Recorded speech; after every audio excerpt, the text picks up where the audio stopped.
I remember hearing the door close when he left, but I never heard the latch click, which meant that he didn't lock it. I walked to the door and realized that it was open. I pulled the door and I didn't see him. I stepped outside the shed and I still didn't see him.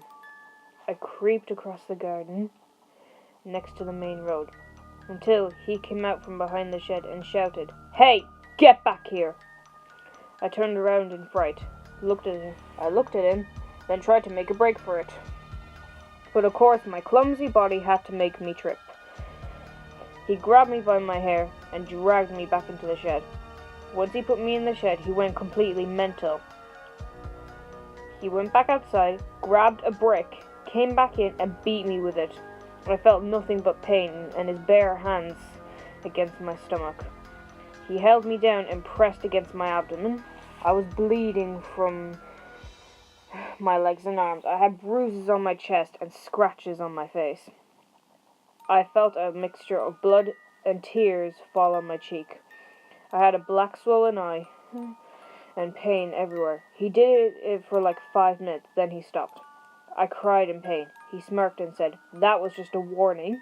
You will have extremely limited chances. The more times you escape, the more bad the punishments get. And if you use up all your chances, then I'll kill you. Understand?" he said. I nodded while internally crying. He left and he did close the latch this time. I used my pillowcase to wipe off the blood and makeup that was raining down my face from the blood and tears. I used the mirror as well. When I took the makeup off, I saw my normal face, which made me feel a bit happy, but I didn't really like my hair at that point. I remember turning on the TV, and I put the news on, and they were doing a report about me being missing. I remember feeling scared and relieved.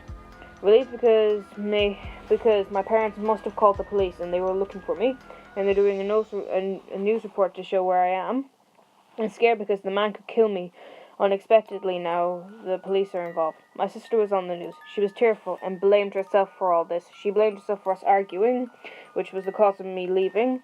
I cried as well because I missed her. I turned off the TV to stop myself from crying.